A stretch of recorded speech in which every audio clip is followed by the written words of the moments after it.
the legacy that the Arch has left us is one of unquenchable hope. Physically, he was not a large person, but his spirit towered above all circumstances in the face of the apartheid government and the many struggles that we face now as a democratic society.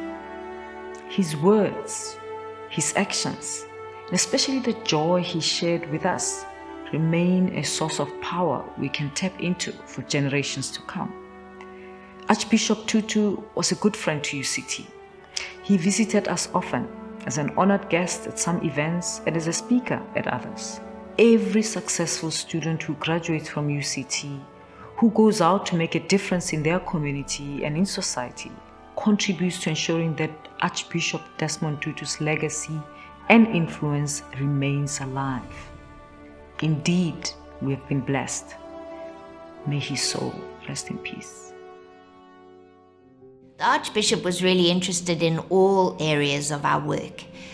He regularly wanted updates on what we were up to, what services we were providing, but he was also very interested in the work we did on campus with students, in teaching not only medical students but also community at large.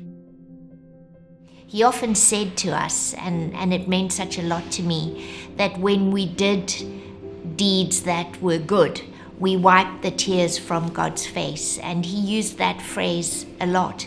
And really that encourages us to keep doing the work we do. Archbishop Emeritus Desmond Mpilo Tutu represents for me as a Muslim religious leader the embodiment of social justice, of prophetic theology, that is, of speaking truth to power, and of sustainable and positive peace, that is, peace with justice.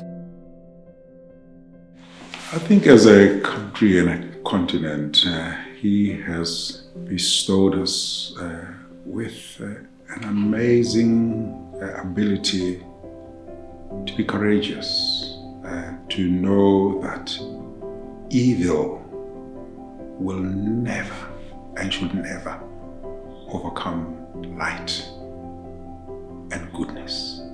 That's a beautiful prayer of his, that love is stronger than hate, light is stronger than darkness.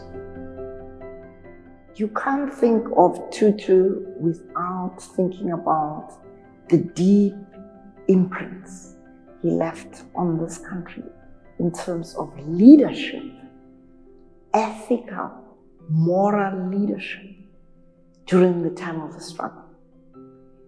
He was the one man who stood up and stopped someone from being necklaced, because he said, no, we cannot liberate ourselves by committing atrocities against ourselves. He described Ubuntu beautifully. He described the Rainbow Nation. He described what we should be doing in terms of tolerance and loving each other.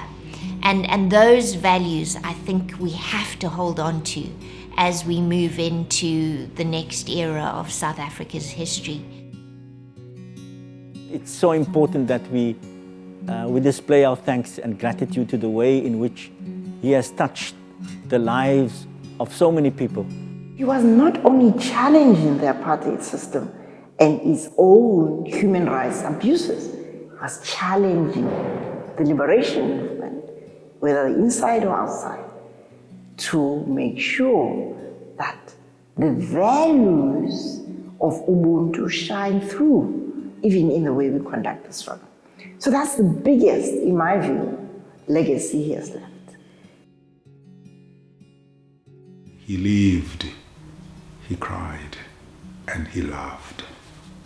So those really are the things that I will remember him for.